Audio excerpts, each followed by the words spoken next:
Hello friends, మా mini size డస్ట్‌బిన్‌ని చూడండి ఎంత అందంగా ఉందో. ఫ్రిడ్జ్‌ని చూడగానే నాకు చాలా చిరాకు అనిపించింది. సో, దీని పని పట్టాలని ఈరోజు స్టార్ట్ చేశాను. మొత్తం అన్నీ క్లీన్ చేయడం, మొత్తం అన్నీ తీసేస్తున్నాను.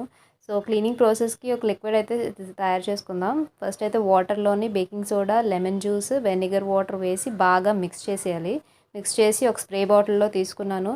ముందైతే ఫ్రిడ్జ్‌లో ఉన్న షెల్ఫ్స్, ర్యాక్స్ అవన్నీ తీసేసి ఒక క్లాత్ కాటన్ టైప్ నాప్కిన్ తీసుకొని స్ప్రే చేసేస్తున్నాను ఫ్రిడ్జ్ మొత్తం స్ప్రే చేసేసి ఒక 5 మినిట్స్ ఉంచిన తర్వాత మొత్తం క్లీన్ చేశాను.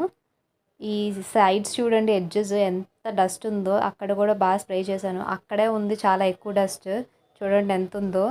సో ఇది క్లీన్ చేయడానికి నాకు చాలా ఒక 2 అవర్స్ టైం పట్టింది. సో ఫైనల్గా అయితే నీట్గా ఒక మంచి ఫ్రెష్ డస్ట్బిన్లా అనిపించింది.